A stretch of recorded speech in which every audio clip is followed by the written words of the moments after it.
This podcast is sponsored by our SA Rock and Metal Fans Facebook page. Strap yourself in because we're set up, switched on, and ready to go. And off we go. Welcome to Talk to Trev. We have Mind Assault. I like those phones with the circles where you used to turn them.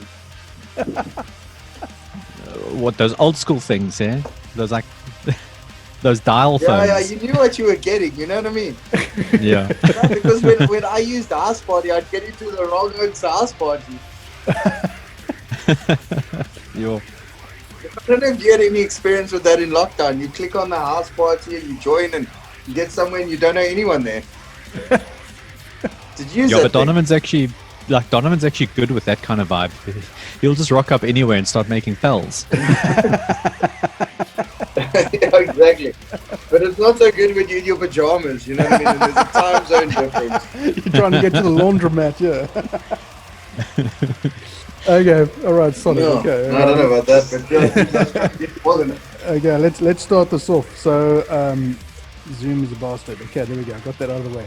Right. Okay. So, back in 2004, this band began sort of unnamed, and then it sort of took its own life form and character. So, what happened back in 2004? How did you guys all meet? Yeah, sure. So You want to kick off, Pat? Yeah. There was a pub in our hometown, which was like Strand, Somerset West area. And there was only like basically one pub where like live music was a thing. And yeah, that's actually where Donovan and I met, because he was playing in a band at the time. No, I was wearing a typo negative shirt. Oh, yes, true. So I was like, who's this guy? And at that same pub, we used to see the other members who became part of Mind Assault later, but we didn't really know them that well, or we didn't know them at all. They were from... We didn't like them. What? Yeah, they were from... they were from Hoërskool They were Strand. from the Strand. They were like mechanics. Yeah. No, we used to joke in the early days, they were the mechanics from Strand and we were the Soties from Somerset West. And the N2 was like the big border that divided these two kingdoms. But yeah, we kind of just met each other hanging around at that pub, because it was the only place where they did like rock music and live music and stuff like that. Yeah, there were many back and forths. Like I actually started jamming with the drummer from Death Division when the other two, Jacques and Francois, they left for the UK for the first time.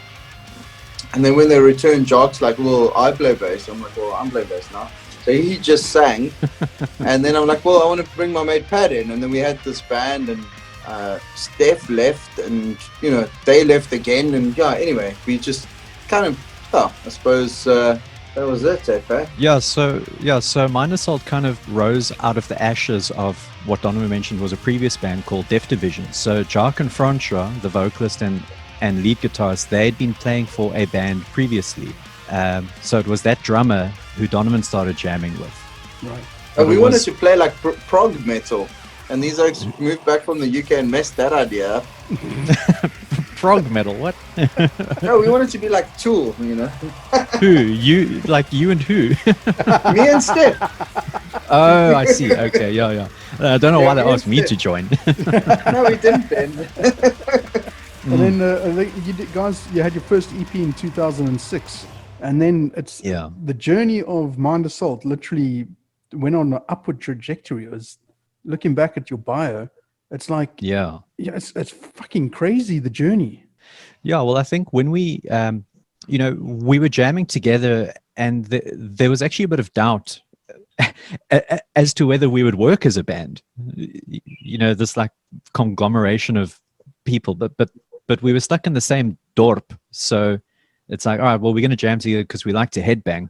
And there was a shortage we all of other like musicians. very different styles of metal as well. Even still, we're all into different stuff, like metal, but like very different subgenres. So I think 2004, when we actually played our first show as Mind Assault, like some of us were thinking that was actually going to be our last show. Wow. Well, our only show, because we were kind of talking about like, you know, we've been working on this music for a while and nothing's really happening. but let's play a gig, get it out of our system, and then move on with our lives. Yeah. But at that gig, we were booked for another gig the following week, and so that was the rest of our band history. Wow. Like Jeez. we just kept getting booked for shows, so we never quit. Well, sorry, we'll just carry on. Yeah, and then eventually, shows got a momentum. So it's like, well, let's record the songs, and that's when we did the first EP, the one you mentioned now, Social Engineering. Yeah, and that was actually a friend of ours who just stood in as a drummer. And prior to him, we had this drummer. Steph left, and we thought we're going to audition this guy. He played in this grunge band, and he played a bit of double bass. We said, like, what's his name? Faree. What's his surname? And Jock's surname's Faree. Francois' surname's Pretorius. He was Faree Pretorius. We thought he was the guy. Needless to say, he was also from Strand. Yeah, he was from the Strand. Yeah, 2 shows later, he was gone. He was like, no, these guys are crazy. Yeah. But I think that's why we kind of thought it was going to be our last show, but because it wasn't working out with drummers. So we asked our buddy Stefan Lenov, who's actually a guitarist, but he had a drum kit, so we knew he could play, to like come and do this show with us. But he stayed with us for 2 years because the going was good. Yeah. And then we recorded Social Engineering, and on the strength of that momentum, then we started touring nationally, which was pretty cool. I mean, it's a like I said right at the beginning, it's a crazy trajectory, because we look at the band went from strength to strength, with opening slots, the Opikopi, then you did Lamb of God tour, and then after which you went on your own European tour in 2016 and everything like that. But why was there such a long break between the 2011's EP Metal Rights to the 2021 album Cult of Conflict? That question. Yeah. You know what? Well, I actually blame Patrick for this trip.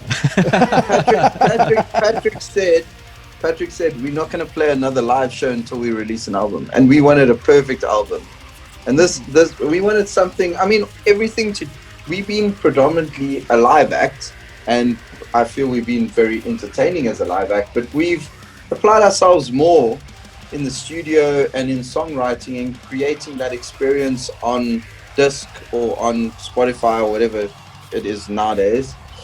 But it took a while, we did it all ourselves, and that process, that journey has taken us some time with life involved. We're not a professional band, we didn't have a big budget, but this album sounds like we did. And it's amazing, and that's why we didn't want to release something half-assed. We could have let it off a year ago, maybe 2 years ago, but we wanted to really have even earlier, because if we look at the first 3 releases, they got progressively better with each one, but each one we did still was I guess you could say a rush job. We didn't have knowledge or experience, or should I even say particularly a strong interest in studio. We just were. We need a CD just on to sell. Let's make one. Yeah. And we were just on this live mission, which was a great journey to be on. So the whole lust of being in a studio just, it felt like that. It was a lust. It was a pain. But I think, after Metal Rights came out, I think there we got a bit of an attitude adjustment, and we said, we need to make that shift towards being more studio orientated. And I think, in a way we shot ourselves in the foot, but because Donovan's right, I actually did kind of assert a point of view, because playing live shows is great, but as a non-professional band, we all have jobs and stuff aside. You only have so many hours a week to put into band life. And we were putting all of those hours a week into rehearsing to deliver the best possible live shows. We weren't putting the hours into recording, or should I say the necessary hours into recording. But you know what? Decided we would do. Yeah, Don? We should have maybe done a live album, man. Now, There's still time, Now he guys. says. There's still time. now he says, yeah, that would have actually been we a should good have done suggestion, a like live DVD. like We 8 would have years been ago. done. Yeah, we would have been done already. Yeah, Yeah. bridge that gap between 2007 and 2020. Well, It's a bit embarrassing, man. Stop quoting those dates, yeah. Yeah, I mean, Yeah, it's Give us fucking a break. crazy. It's crazy, but anyway, life gets in the way, and fuck it, it is what it is, man. But Yeah. No, we've yeah. knocked out a couple of kids in the meantime. I've got a godchild, Shark's daughter. Andrews has got a couple. We don't know where they are, but other than that, we married Ryan off to Europe. We Yeah. got Stefan in. Yeah, no, we've moved along. damn it. Yeah. Okay, so I want to, Donovan, ask you this question, because this is, I didn't know anything about this, right? Just prior to coming on air, I get an email from Patrick to say, you've got a visual impairment and all that sort of stuff. And I said to Patrick, while waiting for you to come in, what instrument do you play? And bass. And I was like, fuck, well, how what sort of impairment is it? And how does it affect your playing ability, if anything? Well, so some adjustments I do make. So yeah, man, I've got like 8% vision for those of you who don't know. What? And I Oh, geez. yeah, dude. I'm like legally blind, dude. I've got a driver that drives me around. I use accessibility software on my computer, on my phone. I battle to recognize people, whether they're friends or fans or people we met at shows. That's actually the most difficult part about being in this band, remembering who I'm talking to.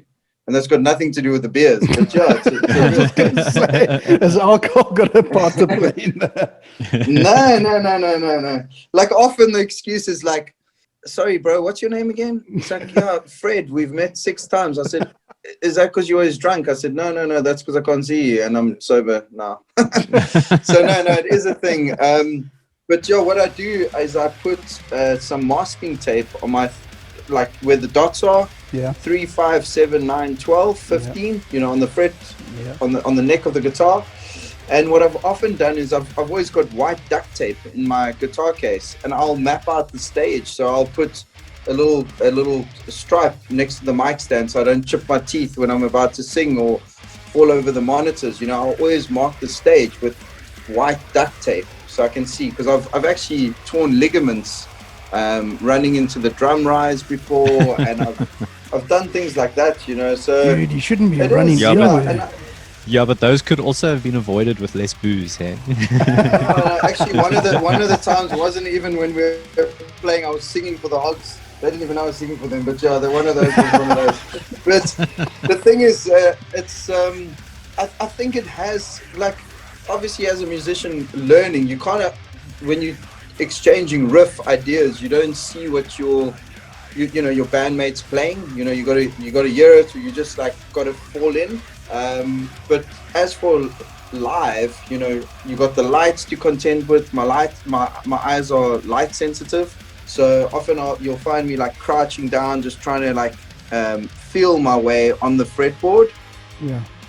But other than that, I don't know how it's. Pat, does it add any value?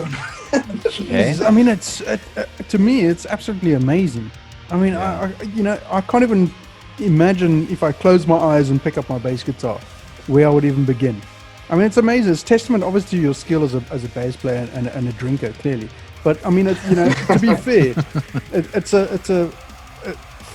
you're fucking ace, dude. Thank you, bro. Thanks, I appreciate it, man. Like, yeah. No, it's crazy every day. Like today, I was just like in the queue at the bank, and I said to them, "What time do they close?" Because I got to get my tax return in.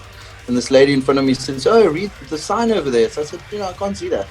And it gets into a whole different discussion, and it's like, Yeah. And they make you feel really small. I said, "You know what? Actually, I'm okay. I do most things very well. So I should have said, actually, I'm a rock star. This is just my fucking day job. Piss off and get your credit card." I just stand in line to piss people off. Yeah. Yeah, exactly. Yeah, no, it is a bit blurry, but I hit the odd note right.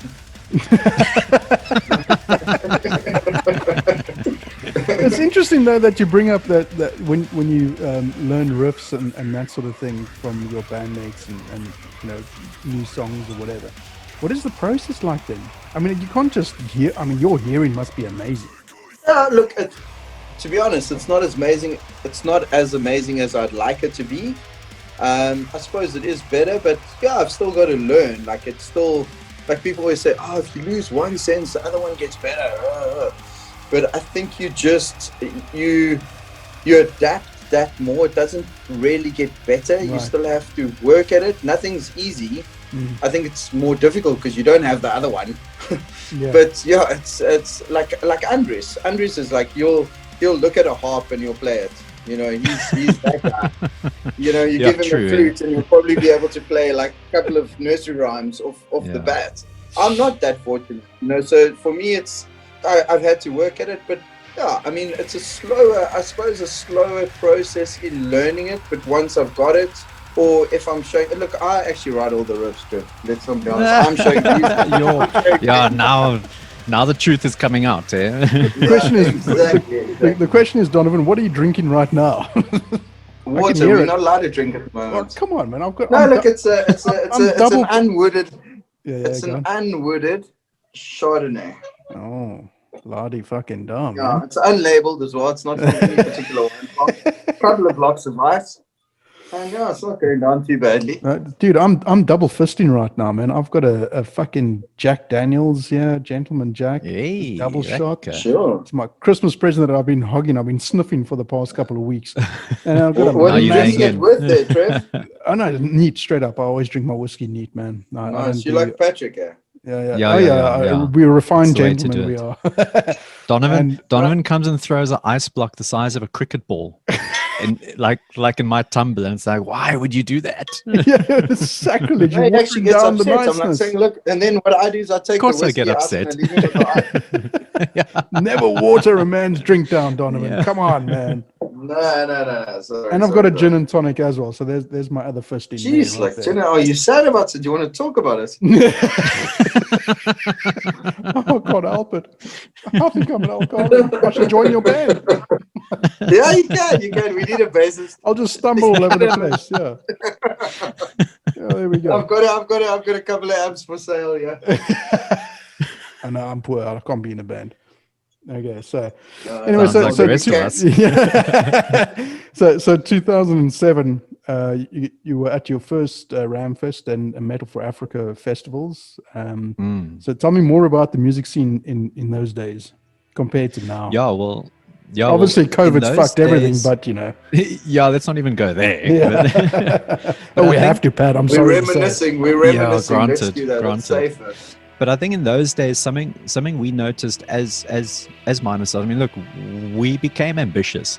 Make no mistake. Like the band kind of started its upward trajectory as an accident, but once that trajectory was on the way, then like we became actually quite ambitious. And We wanted more. yeah, once you've had a taste of a certain kind of stage, but let's put it this way: once you've done a show as support for a headliner, you start to ask yourself, what do we need to do to get to the headline slot? So Big, massive steps. yeah. But it's like you start mapping out a strategy. Wow. We wanted jeez. that. Well, it's good to have those sort of goals, isn't it? I mean, you got to have that Yeah, sort of, man. belief. You don't want to be playing second fiddle to Fuck Off Police Car forever. However good they No. are, yeah, but still. But we had a really great show. Like I forget when it was. We played a show in Worcester, where it was us, Fuck Off Police Car, and one other band. I think And it the was Hogs, Antipathy. No, it wasn't Hogs. I think it was Antipathy. At And, like, Stargazer. Yeah. And I mean that show gave us our first taste of what a real like a real performance experience should feel like, in terms of stage, like like a little bit more rock star. Let me be honest about it. Yeah. And once we'd had a taste of that, it's like, no man, we can do this more often. And we don't need to always be the support band of a more established, more accessible band to be able to do it. We just need to work harder and smarter. which at that stage of our lives, we had enough available time and money to do so. Yeah. We also pioneered a lot of our own shows, and I mean, Metal for Africa is a result, dude. It started as like Autopsy. That's a product of Mind Assault. Yeah, Wow. it is. Like we wanted to be Ozfest. We want to have our own festival. So basically, the Metal for Africa festival this weekend is your homecoming. Yeah, I wouldn't really put it that way. Yeah, because the two have, like the two have evolved differently and taken on lives of their own. But right in the beginning, like, it's like Mind Assault wanted to play cooler shows, so we had to make those shows. No, they weren't there. Yeah, and like Metal for Africa was an example of us making such a show. And you know what, Trevor? That's kind of like, I mean, I know a lot of people now listening to this are going to be a bit bleak about venues closing, and it's a reality of the times. But in the early days, we kind of pioneered making a venue out of where there wasn't a venue. And we were selling ourselves as a rock band to play a venue that was that wouldn't restaurant. allow metal otherwise. We joked. I always used to call it one venue once. They're like, Don, you can never play this place. I said, don't worry, guys. We'll just play it once. We'll take the big charge, and we won't go back. They won't let us back. Yeah. And we had like but they did. Some of them did. They did. Yeah. Sure. But they let us back because they made decent cash at their bars. Yeah. And we often had bets at the bars. We're like, listen, guys, we're going to sell out a black label in Jägermeister before we play. Oh, we'll bet you double your fucking... And David at Klein Libertas, he'll stand we sold him out about 4 times. Yeah. And every time he was like sold his bar out empty 4 Wow. times. Yeah. But, speaking of Ramfest, like, I believe that's why we got a good footprint on the festival circuit, was because, the festival organizers could see what we were putting in at our own level. I think an important distinction is one has to decide who needs who more. And I think Mind Assault kind of took on the attitude at that time that we didn't need anybody to lift us up. We would lift ourselves up. Yeah. But the natural byproduct of that is that everyone starts paying attention to you, including the guys who make decisions for like bigger festivals. So I think that's really how that journey unfolded. Like, I remember being at work one day, and I got a phone call from this guy Dave. Dave phoned me. He's like, "Hey, Don, we want to book you for Sun to Moon." So I said, "Sun to Moon? What do you mean?" So he says, "No, it's Pretoria, 2 months time, whatever, Zeppelins." I said, "Look, we live in Cape Town. So look, we're going to pay your flights. We're going to pay your accommodation." I said, "Look, and a bar tab?" He says, "Yeah." I said, "Okay, book it." Of course. I couldn't believe this. I was funny. I said, we were like second up to the Narrow and the Awakening and whatever. But I think, like Pat says, we would always make our own party, our own tribe. I remember playing Robertson Rocks. We were up just before Corin Zoid. Why? I don't know. But because there was a hype. And we created that hype. We made Mind Assault Funnels, Mind Assault Live, 11 o'clock Saturday. I don't know how anyone who drank a Mind Assault Funnel still was awake at 11, but they were. Some were. Some definitely weren't. The whole band sat at my parents' house, because I still lived with them back then, sawing hose pipe, wood glue, Mind Assault Funnels. We made like 60 of these things. Handed them out around the festival. Our name was in your face. Yeah. And that's what we did, like guerrilla marketing, handing out flyers in phone booths, at bottle stores, video stores, whatever. Yeah. I suppose that's what it was then. And I said to Pat, I'm kind of looking forward to when there is live music again, what is left? We're going to have to build it up, We're going to have to, we're going to have to we have worked that field before, or should I say, we've plowed in that field before. So we know what to expect. Yeah, man. there's a lot of bands younger than us who came into a scene that was much more established than the one we came into. It was kind of And I cushy think- for them, man. That's like, Yeah, oh, yeah. okay, there's a crowd. Yeah, we got And I the think- slot. Let's rock it. Yeah.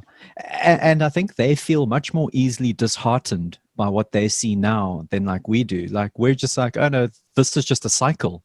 Yeah. You know, Yeah. we're just starting back at the beginning again. Yeah. And like, you know, we've like I say, we've plowed that field before. We'll plow it Yeah. again if we have to. Yeah, look, I went through the same thing with my brother's band, Lithium, back in the day in 93. We had to come up with our own shit. There was even less than back in those days. So, you know, Yeah. we had to forge I a remember lot of new watching ground. Lithium at the Claremont Civic Hall. Yep, there you And, go. and like I think that was probably the Oh, only you time. Paul's brother then, Trev? Yeah. Okay. And what band did you play in? Sorry. Fucking hell, jeez. Oh, good Lord. That's another podcast altogether. Okay, no, but That's one way I to know avoid the you. question. If you're the same Trevor I'm thinking about, I know you. It's okay. I never knew you were Paul's brother, but okay. No, I was in bands, but yeah, not worth mentioning, believe me. So I guess let's just because we're gonna Zoom is gonna kick us in the ass really soon now, and they're Yeah. gonna. You can always start another one and cut the best parts out of both. get the We funnel can talk tape, get the about it, funnel and the especially fucking Patrick. mind assault tape and start making another fucking mind assault funnel, really. So Yeah. let's just jump ahead to the Metal for Africa show. How's the prep been? Or how was it, I should say, because this podcast is going to come out after the show. Brutal, man. Because I think, you know, this is a field we haven't plowed before. You know what I mean? So yeah, it's been pretty brutal, but we've kind of realized, I mean, look, the wheels for us do turn much slower these days. Like, I mean, since we all clocked into our 30s, which was a few years ago already, like life has taken a different sort of tone and pace, band life in particular. But you know, we still have a passion for what we do, and we still love our art. And when I say our art, not necessarily just of creating music, but of performing it too. You know, but because we believe that there's an art in that as well, like the actual performance of the songs you've written. Yeah. In a big way. Yeah. So you know, we have to evolve just like everyone else does. And I think the youth, you know, we have the advantage where the current times with venues closing and stuff doesn't daunt us as much as some of the more youthful bands do. But for us, the technological shift is immensely daunting. Whereas for the youth, it's like, no, but we got this. Yeah. So yeah, it's like, you know, this is not easy for anybody, but the prep for Summerfest has been like pretty brutal because we've had to really just like dig deep in ourselves to learn new skills, you know, because we can't just go and pay people to do these things for us. Yeah. It's all DIY. Okay, Trev, Yeah. to cut it short, Pat has spent probably 8 weeks learning how to program lighting. We tried to shoot 3 music videos on one weekend. We only slept 2 hours. We drank about 12 bottles of whiskey. I had a massive bruise on my leg. We got like, we borrowed a bathtub and stained it full of black food dye, and that's Yeah, we never almost taken drowned out. someone in the process. Oh, we almost drowned someone. We dragged them across a food storage bloody cold room. We couldn't define the screams between staged and oh my god, my wedding dress is getting fucking dragged down. So am I. Yeah. Yeah, it was good. It was good. We got the results. Oh, But that's it was kind man. of good fun too, because it's you know it's daunting, but it's fun. You know it's invigorating to like learn these skills and say, oh, so is this what being a band means today? Yeah. Yeah, different, And I guess we have to accept that. You know, it's a Yeah. different. You know, it's a brave new world. It's a brave It new is. world. Oh, there comes Zoom. Look at Zoom. 9:58. Oh. Oh, there Are we you go. going to start us again, OP? countdown. Quick fire question round. No, I'm only kidding. Yeah. So Pat, you've obviously got an insight into what goes into organizing and directing what a festival and how it's going to happen. But how did it feel like being on the other side from a band's perspective? Yeah, actually, like, yeah, I'm not going to lie. It's been the source of an immense amount of stress. Because it's like, you know, on the one hand, I'm effectively the festival director, Yeah. Doesn't mean I'm doing all the grunt work myself, but it's like someone has to take responsibility for what does happen and what doesn't happen, and that Yeah. person is ultimately me. So from a band point of view, when I'm also responsible for delivering content. Sorry, there's an airplane flying overhead. I don't know if that's causing No, a- can't hear it. No. And I've got good, my good. 8-year-old you in the farted. background. Thought you farted. That was a bit airy, wasn't it? Yeah. So from that point of view, I feel a bit bad when I set a deadline and I don't even meet that deadline Yeah. for like content submission. Yeah. But then again, I do have my hands rather full. So a lot of sleepless nights trying to manage the loose ends from two parallel universes. So now you know what Both the other of bands are them- going through. Yeah. But I think that's been my, dare I call it, my superpower all these years, is that I wear almost every hat Yeah. as far as the industry goes. Not all of them, but almost all of them. Like Yeah. I've done sound engineering, very cheap and basic, but you know, like Yeah, I've we been had a in that good role. company going at one stage, but we did Oh, last first show. Yeah. But like you know, like I've done tech and production, like I've done performance, I've done organization, I've done stage management for other festivals, and so on and so forth. Like I'm in media, so I literally wear so many hats that it gives me quite a unique perspective, like across the board. Yeah. But to be involved in this online festival from a band side and the organizer side, where nothing's really 100% developed or known, yeah, it's pretty intense. I'm not gonna lie. I won't be eager to do it again in a hurry. Okay, so I listened to the album today. Okay. Oh, well, how did you get it? He's That got a sounds friend like on the you inside. haven't got it. Yeah. No, I haven't. I'm fucking so sick of that album. I haven't listened to it. Hasn't even fucking come out and you're sick of it already. No, You're going to be playing that No, shit Jackie, until you tell go us, mental, tell us, man. what do you think? Yeah. Okay, so my fuck, man, it was like Nightwish had a sex orgy with Testament, and out popped Mind Ooh, Assault. I like that. This latest album. I like that. I it- like that. I could Yeah. I could get used to those parents. Yeah, Yeah, absolutely. no, that's pretty cool. No, that's It actually is. a cool. I like that. It's a great album, dudes. Seriously, Burn Down the Nation, awesome. True Force is like, the Cult of Confidence is like, oh man, so like chilled, and then it just fucking goes off, and then what's a Ghost Ship? Damn it, man.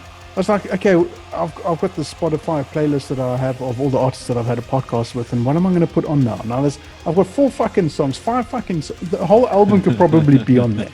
And I don't know what to choose, Well, man. then do it. Now the next But I question. think that is yeah, go on.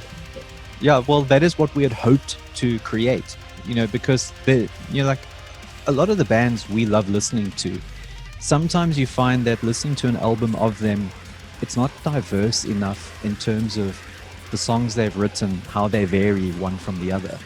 And even though we like the bands, sometimes you just can't listen to a whole album. Yeah, So it doesn't have enough variety. yeah. So we tried to create an album like, well, I think therein lies the point. For the first time, we actually tried to create an album. Yeah. You know, Yeah, all the without previous just going- times, yeah, all The the great- previous well, times, yeah, all we but did be- was we before we've recorded a got, bunch like- of songs that we had written. Yeah. Yeah, we've written these songs. Let's slap them all on the album. We've actually written like about another 32 more songs, and we've chosen only the best to be on this album. Okay, so this is great for my final question is, will there be another Mind Assault album after this one? Yeah, in another 10 years. Which is exactly what I was going to say. Damn you, Pat! Damn you, man! If we're all alive. Yeah, you're gonna be. Yeah. Fuck. Yeah, man. it's a fact Don't of make it life. another 10 years, come on. You know, yeah. I mean, like we really had a good run. Really had a good run. You know, in our youth, and like we would love if life could continue that way, how it was. You know, between 2004 and like 16. Yeah, But life will never be the same as that for us ever again. yeah, So, but but we love metal, we love making it, we love performing it, and that's not going to change. It's just, you know, what our output is able to be is unfortunately dictated by the reality that like we find ourselves in on a day-to-day basis. But we have no intention to stop. But No. people We've never just have to be spoken about patient. stopping. Yeah. No. Good. Don't make it so long next time. Damn it. Just, you know, every 2 years or even less than Yeah, would be yeah. fantastic. Yeah, well, Yeah. if someone could help us We need finance to write that, next you know. Yes, that is the problem. The finances. Yeah, absolutely. Okay, No, so man. go on. I just hope everyone enjoys it as much as we Yeah. did. Like we created this thing and we like super proud of it. We think, you know, it's a big step up, and yeah, we hope everyone enjoys it. And I think that Ultimately, that's all that momentum matters. When is Yeah, it actually going to that's be it. officially released? All right, so We released in stages. yeah. I think probably the whole album in its entirety will only be available to listen to by end Feb. Right. But throughout okay. the month of Feb, you know, we're going to drive this hard, starting with Summerfest. So Summerfest people will hear 2 songs they've Awesome. never heard before, and then another 2 songs which they've heard before but only in demo form. So it'll be the first time they're hearing it like as Polished. a finished song. Yeah. Polished, but also slight, like, you know, tweaks and reworks, you know, because the demos for those 2 songs were out in 2014 already. Wow. Okay. Easily. But then the other 2 songs are like no one's heard them yet. So we're actually pretty thrilled to see how people feel about those. Okay, so Summerfest is happening this weekend. It's by the time this podcast come out, it's already happened. Well done, you guys look fucking amazing. It was brilliant. Oh, thank you, Tim. Particularly the guy that was running around into equipment all the time, man. He was a crazy fucking bastard. No, they gave me a cake. Luckily we could edit that out. The joys of pre-recording and everything like that. Yeah. Okay, so you know I'm starting a radio station real soon. We're looking at April, and one of the shows that I'll be hosting is called the Rock and Metal Show, and Mind Assault will definitely feature on that. But what I need you guys to do is to do a little sound bit for me. It says, "Hey, this is Mind Assault, and you are listening to the Rock and Metal Show only on Super Radio." You Super want to see radio. that right now? Super Radio, do it right now, right now. Dude, I wanna- I'm going to bungle that so bad. My brain is... Hey, I'm okay, serious. Patrick, My shut the brain is fuck up. saturated. Please let us do it properly when I can absorb that I'm into only my joking. head. I'm only joking. I'm only joking. Fuck, Yeah. I would never. I know Patrick and pressure right now. It's not a good Dude, idea. there's so many Patrick, words check it up, in what you check, asked check, us just to check, do. Alrighty, guys. Yeah, no, but Thank definitely you, we will Tim. make I was that for trying to- you I was with trying to put pleasure. Pat on the spot there. No, Donovan, sack your butts Alrighty, in. guys. Donovan, thank you. speaking of putting on the spot, yes, this dude, Donovan likes to pull fast ones on me when he can. I love it. That's my hobby. Okay, I've got, it is his I got hobby. 30 seconds left. So all I want to say is thank you so much for taking the time out to chat to me, guys. I look forward to when the album's released. I'm glad I got to hear it. It's absolute fucking killer. And by the time it's released, it'll be everywhere. So take it easy. Look after yourselves. And thank you so much. Thank you, Thanks, Brother Trev. Trev. Really Alrighty, appreciate guys. your time, brother. Absolute pleasure. Hope you- Thank you. Glad you enjoyed it. Awesome, dudes. Thanks, man. Much Cheers. love, man. Thank Alrighty. you. Cheers. Cheers. Cheers. We'll see you again soon. Absolutely.